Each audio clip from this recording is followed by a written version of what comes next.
National चले खबरों की शुरुआत करेंगे उत्तर प्रदेश की कुछ खास बड़ी खबरों के साथ। मुख्यमंत्री योगी आदित्यनाथ ने पश्चिम बंगाल के बागदा विधानसभा क्षेत्र में आयोजित जनसभा को संबोधित किया।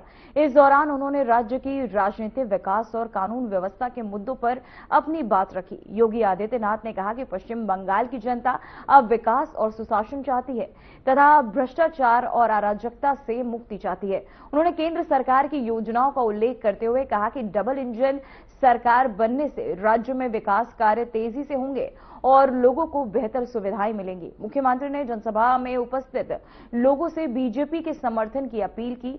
साथ ही बड़ी संख्या में लोग मौजूद रहे और पूरे कार्यक्रम में उत्साह का माहौल देखने को मिला। इस जनसभा को पश्चिम बंगाल के चुनावी माहौल में अहम माना जा रहा है।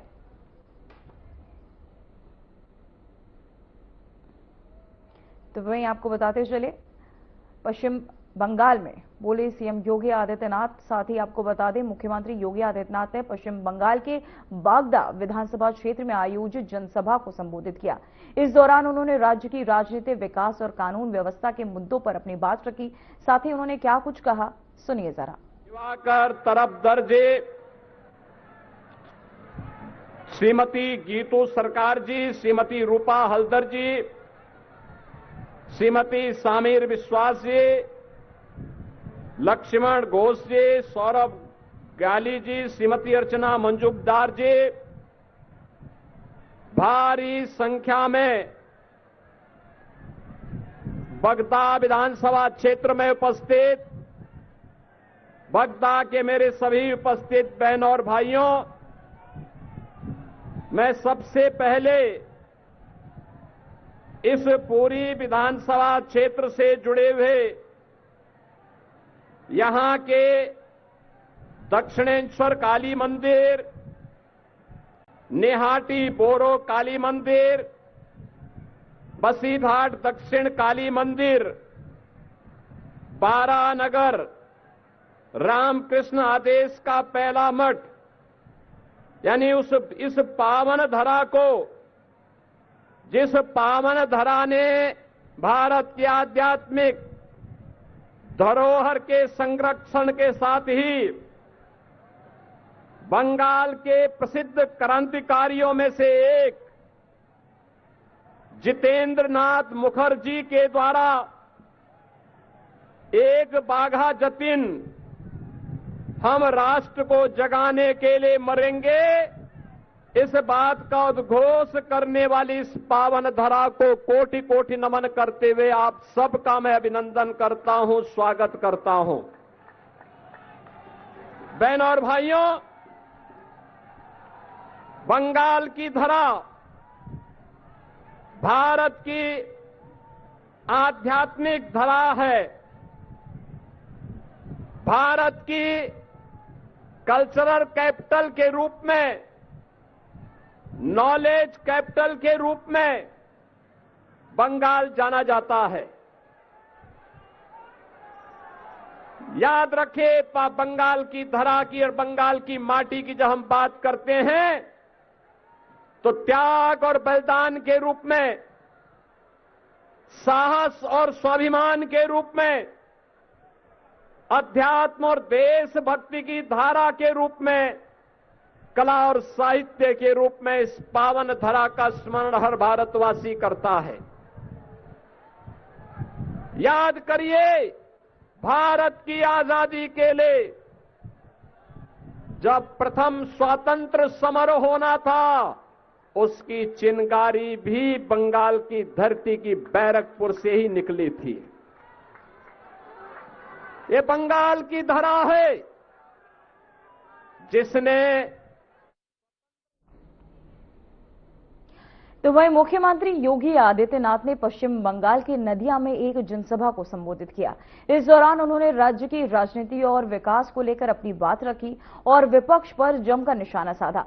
उन्होंने कहा कि बंगाल में धार्मिक नारों और त्योहारों पर भी आपत्ति जताई जाती है, जबकि सभी को अपनी आस्था के अनुसार त्योहार मनाने की स्वतंत्रता होनी चाहिए। सीएम योगी ने कहा कि कभी पश्चिम बंगाल देश की अर्थव्यवस्था में अग्रणी राज्य था, जहां उद्योग, व्यापार, कृषि और मत्स्य पालन मजबूत थे। थे।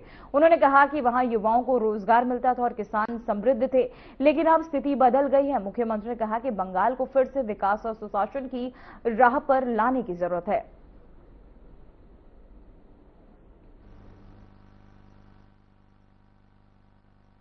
बंगाल में जय श्री राम बोलने पर दीदी नाराज होती है, दुर्गा पूजा करने में उनको परेशानी होती है। कोलकाता हाई कोर्ट को आदेश देना पड़ा था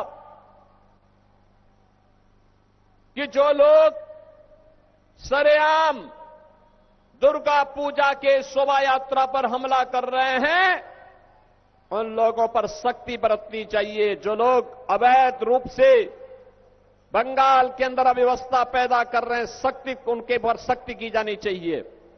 लेकिन बहनों और भाइयों, बंगाल में टेरर की प्रतीक, माफिया राज की प्रतीक, करप्शन की प्रतीक बनी हुई टीएमसी की सरकार ये है कि कुछ सुनने वाली नहीं है। इनकी गुंडागर्दी को आपने परसों देखा होगा, कैसे ये लोग लोकतंत्र पर विश्वास नहीं करते, कैसे गुंडागर्दी दिखा रहे थे। कभी भारत की अर्थव्यवस्था में बंगाल का योगदान सर्वाधिक हुआ करता था, सर्वाधिक होता था। उद्योग धंधे थे, खेती किसानी थी, मत्स्य पालन अच्छा था, लोगों में खुशहाली थी, नौजवान रोजगार पाता था, किसान उन्नत था, बेटी और बहन सुरक्षित हुआ करती थी। लेकिन लगातार बंगाल के अंदर ये सब कम होता गया। बंगाल के अंदर उद्योग धंधे चौपट हुए, गुंडा टैक्स वसूली हुआ, अराजकता चरम की ओर बढ़ने लगा। और आज बंगाल की स्थिति क्या है? पिछले 12-15 वर्षों में 7,000 से अधिक बड़े कारखाने बंद हुए, 20,000 से अधिक एमएसएमई यूनिट बंद हुई, लाखों नौजवान बेरोजगार हुए, धान का उत्पादन लगातार गिरता जा रहा है, मछली उत्पादन का काम लगातार नीचे जा रहा है। माफिया राज, cattle mafia, sand mafia, land mafia हावी होकर के मोदी जी के द्वारा जो पैसा दिल्ली से भेजा जाता है, उस पैसे में टीएमसी के गुंडे पैसा लेकर के उसको कब्जे में लेकर के उसको अपने परिवार के भरण पोषण में खर्च कर दे। तो वहीं मुख्यमंत्री योगी आदित्यनाथ ने पश्चिम बंगाल के कटवा विधानसभा क्षेत्र में जनसभा को संबोधित करते हुए तृणमूल कांग्रेस सरकार पर जमकर निशाना साधा। आपको बता दें, उन्होंने कहा कि जनसभा में उमड़ी भारी भीड़ ये संकेत दे रही कि राज्य की जनता अब बदलाव चाहती है और टीएमसी सरकार के सिंडिकेट राज से मुक्ति चाहती है। योगी ने आरोप लगाया कि बंगाल में भ्रष्टाचार, माफिया राज और हिंसा के कारण आम जनता परेशान है। उन्होंने कहा कि स्वामी विवेकानंद और स्वामी रामकृष्ण परमहंस की धरती को फिर से उसकी संस्कृति पहचान दिलाने की जरूरत है। वहीं आपको बता दें, मुख्यमंत्री ने दावा किया कि बंगाल की जनता डबल इंजन सरकार चाहती है ताकि राज्य में विकास, सुरक्षा और सुशासन स्थापित हो सके। उन्होंने लोगों से बीजेपी के पक्ष में मतदान करने की अपील भी की। साथ ही उन्होंने क्या कुछ कहा, सुनिए जरा।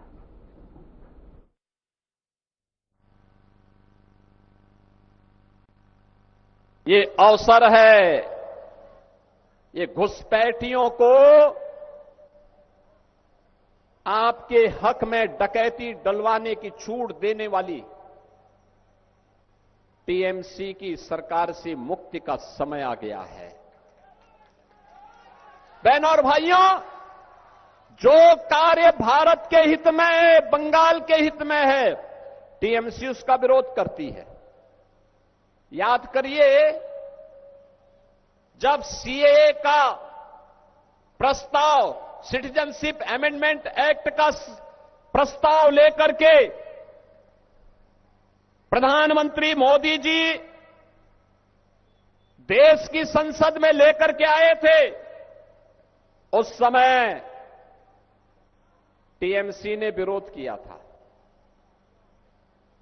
सिटीजनशिप अमेंडमेंट एक्ट एक गारंटी देता है, और गारंटी इस बात की देता है कि अगर बांग्लादेश के अंदर, पाकिस्तान के अंदर, अफगानिस्तान के अंदर किसी हिंदू, किसी बौद्ध, किसी जैनी, किसी सिख को प्रताड़ित करके भारत भेजा गया है और वह 5 साल से अधिक समय से भारत में रह रहा है, तो भारत में उसको नागरिकता मिलेगी।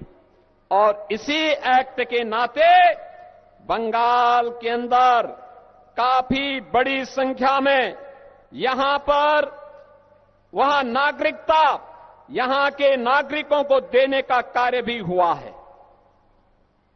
लेकिन ममता दीदी को यह बुरा लगता है।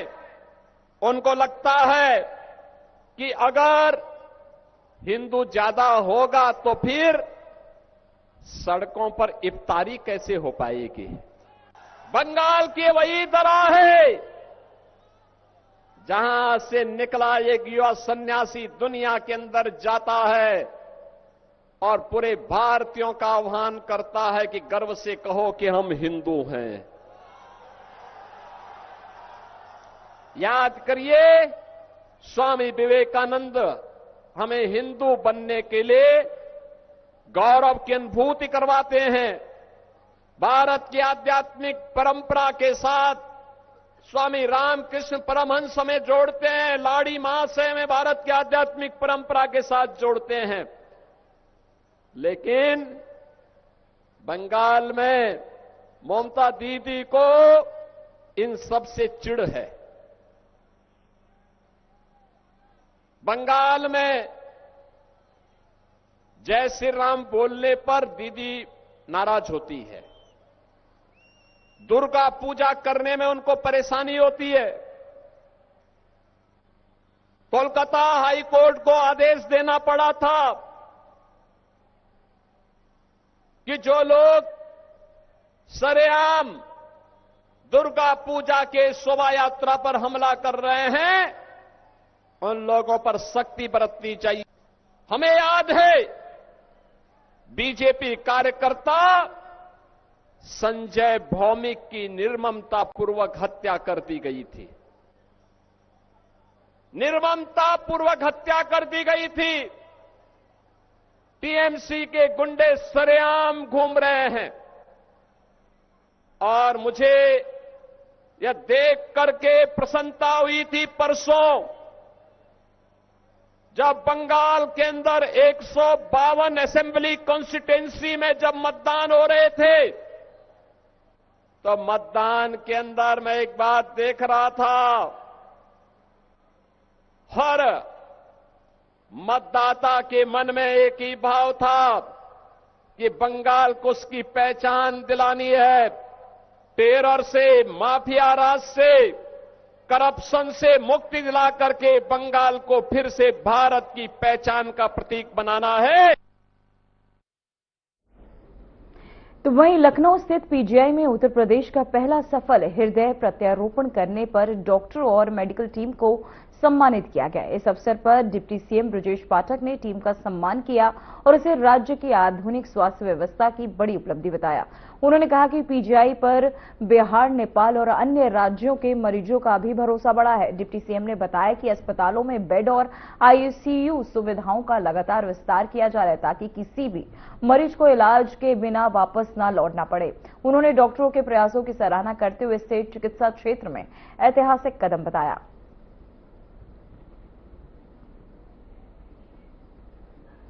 तो वहीं लखीमपुर खीरी के जिला सहकारी बैंक सभागार में जन आक्रोश महिला सम्मेलन का आयोजन किया गया। इसमें उत्तर प्रदेश सरकार के अल्पसंख्यक कल्याण राज्य मंत्री दानिश आजाद अंसारी ने विपक्ष पर निशाना साधा। उन्होंने कहा कि विपक्ष महिलाओं को सशक्त बनाने और उनकी भागीदारी बढ़ाने के खिलाफ है। मंत्री ने आरोप लगाया कि संसद में नारी शक्ति मंदन अधिनियम को पास न होने देना विपक्ष की साजिश है। उन्होंने कहा कि प्रधानमंत्री नरेंद्र मोदी का लक्ष्य है कि महिलाओं को 33% आरक्षण देकर उन्हें मजबूत बनाया जाए। कार्यक्रम में कई विधायक और बीजेपी पदाधिकारी भी मौजूद रहे। पूरे कार्यक्रम में महिला सशक्तिकरण और उनके अधिकारों पर चर्चाएं की गई।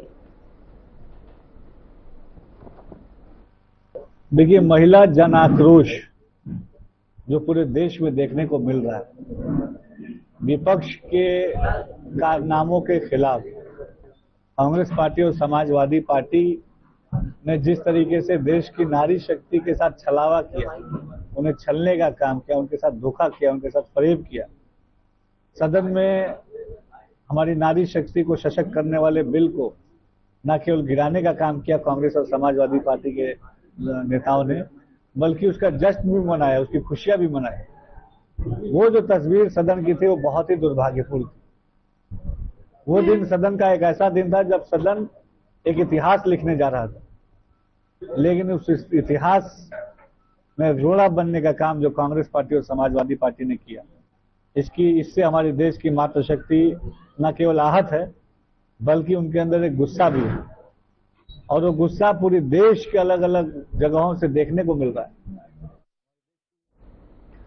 तो वहीं हापुड़ में मेरठ हापुड़ लोकसभा सांसद अरुण गोविल, आपको बता दें, गोविल का आगमन हुआ, जहां उन्होंने बीजेपी पारिवारिक कार्यकर्ता सम्मेलन में हिस्सा लिया। इस कार्यक्रम में पहली बार कार्यकर्ताओं के साथ उनके परिवारों को भी शामिल किया गया। सांसद अरुण गोविल ने कहा कि पार्टी के कार्यकर्ता दिन रात संगठन के लिए काम करते हैं, इसलिए उनके परिवार से मिलकर उनका हाल जानना जरूरी है। उन्होंने बताया कि कार्यकर्ता और उनका परिवार दोनों ही पार्टी की मजबूती की रीढ़ है।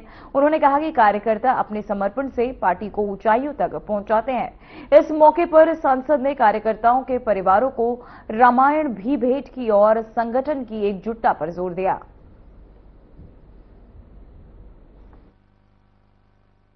ये हमने कार्यक्रम रखा है कार्यकर्ता परिवार मिलन। वो ये सोच कर रखा गया है कि कार्यकर्ताओं से तो भेंट होती रहती है, लेकिन उनके परिवार भी उतने ही इम्पोर्टेंट हैं, उनके लिए भी और हमारे लिए भी। हमें भी उनको जानना चाहिए और परिवार भी हमें जाने। परिवार को ये भी पता होना चाहिए कि जो उनके परिवार के जो कार्यकर्ता हैं वो क्या कर रहे हैं, क्या नहीं कर रहे हैं, वो भी दिखना चाहिए सबको। उससे समझेंगे तब फिर इंस्पायर होंगे। आज भारतीय जनता पार्टी के कार्यकर्ता अगर अच्छा काम कर रहे हैं तो उनके परिवार भी उससे इंस्पायर होगा, कल को वो भी हमारे साथ जुड़ेगा। और परिवार में जो घर परिवार में ज्यादातर महिलाएं होती हैं, है ना, पत्नी होती है, बहन होती है, भाभी होती है।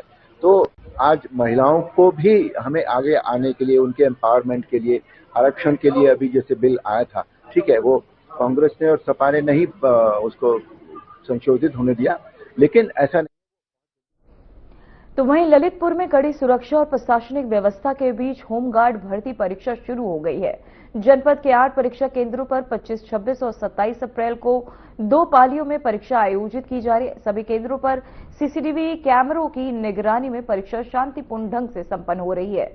जिलाधिकारी सत्यप्रकाश और पुलिस अधीक्षक मोहम्मद मुश्ताक ने पुलिस और प्रशासनिक टीम के साथ परीक्षा केंद्रों का निरीक्षण किया और सुरक्षा व्यवस्था की समीक्षा की।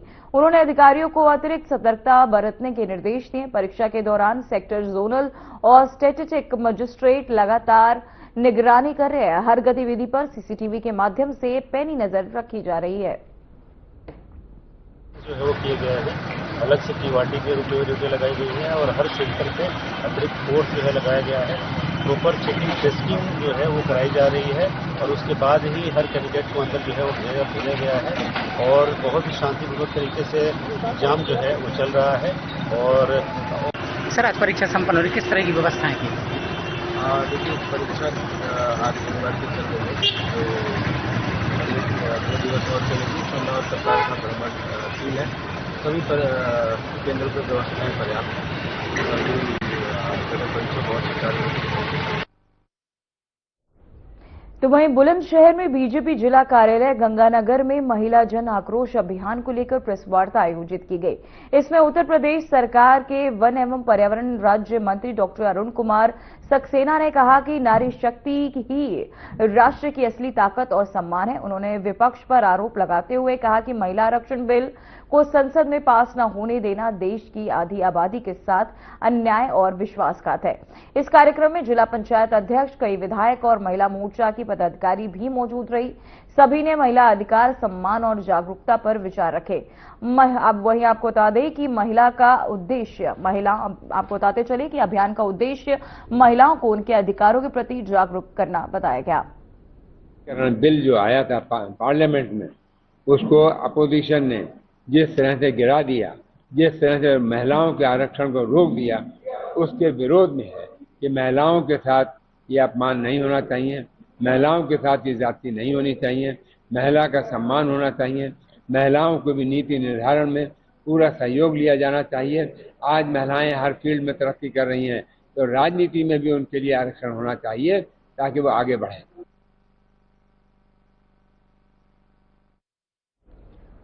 तो वहीं हापुड़ में भारतीय किसान यूनियन ने अमेरिका के पूर्व राष्ट्रपति डोनाल्ड ट्रंप के खिलाफ प्रदर्शन किया। संगठन के कार्यकर्ताओं ने तहसील चौराहे पर ट्रंप का पुतला फूंका और जमकर नारेबाजी की। वहीं भाकियू का आरोप है कि ट्रंप ने भारत का अपमान किया है। संगठन ने चेतावनी दी है कि यदि ट्रंप अपने बयान पर माफी नहीं मांगते तो वे दिल्ली जाकर अमेरिका दूतावास का घेराव करेंगे और बड़ा प्रदर्शन करेंगे। इस दौरान कार्यकर्ताओं ने प्रधानमंत्री नरेंद्र मोदी से भी अपील की कि देश का अपमान करने वाले किसी भी व्यक्ति या देश को सख्त जवाब दिया जाएगा। वहीं प्रदर्शन शांतिपूर्ण रहा, लेकिन माहौल में नाराजगी साफ नजर आई।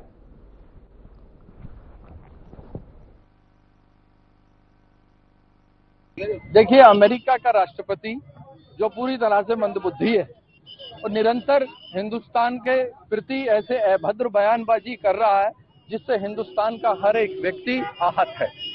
अभी 2 दिन पहले डोनाल्ड ट्रंप ने हिंदुस्तान को हेल होल कहा, मतलब नरक का द्वार। हम ये बताना चाहते हैं कि हिंदुस्तान वो भूमि है जिसका कोई तिलक भी कर ले तो वो तिर जाता है। तो हिंदुस्तान वो स्वर्ग की भूमि है और हिंदुस्तान हमारी मातृभूमि है। हम हिंदुस्तान को माँ कहते हैं। यदि हमारी माँ का कोई अपमान करेगा तो आज। तो वहीं कानपुर में पुलिस ने ज्वेलर की दुकान में हुई चोरी का मात्र 4 दिनों में खुलासा कर दिया है। पुलिस ने आरोपी को चोरी किए गए सोने के आभूषणों के साथ गिरफ्तार कर लिया। बता दें कि घटना 20 अप्रैल की है, जब नयागंज स्थित एक ज्वेलर शॉप में सोने के जेवर चोरी हो गए थे।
मैनपुरी और इटावा में लिखे जा चुके हैं।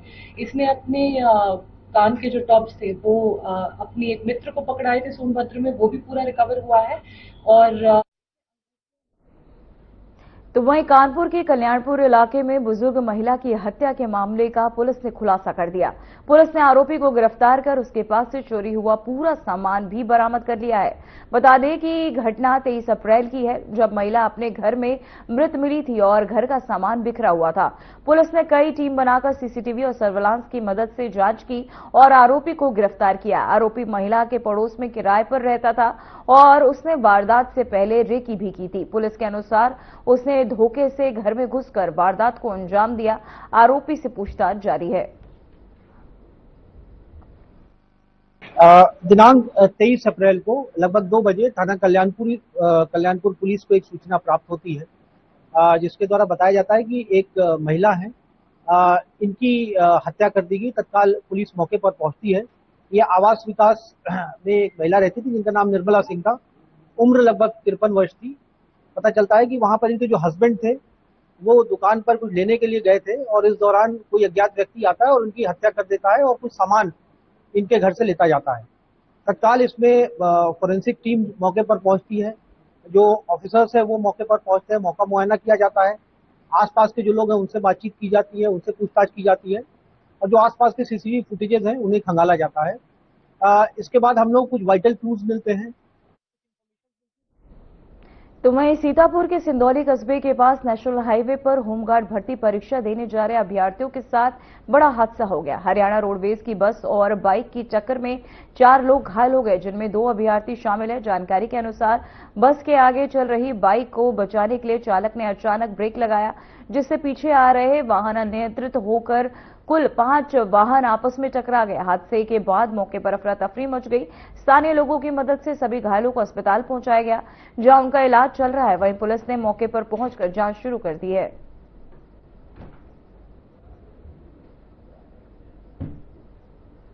तो वहीं आपको बताते चले, इस दौरान मौके पर पहुंची पुलिस ने जांच शुरू कर दी है। 5 वाहनों की आपस में भिड़न, जिसके चलते यह हादसा हुआ।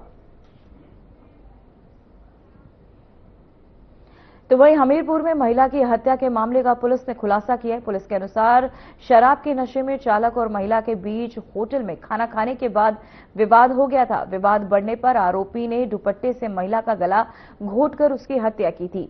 वहीं उसका शव सुमेरपुर क्षेत्र में सड़क किनारे मिला था। मामले की गंभीरता को देखते हुए एसपी ने कई पुलिस टीमों का गठन किया था। जांच के बाद आरोपी को गिरफ्तार कर लिया गया।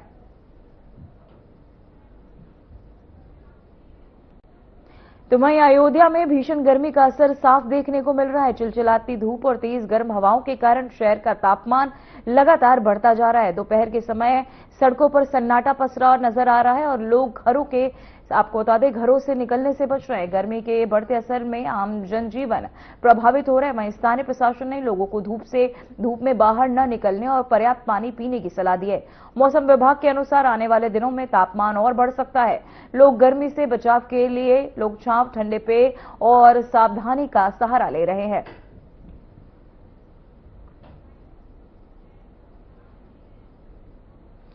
फिलहाल उत्तर प्रदेश की खबरों में इतना ही। बने रहिए RNTV नेशनल के साथ। मुझे दीजिए इजाजत। नमस्कार।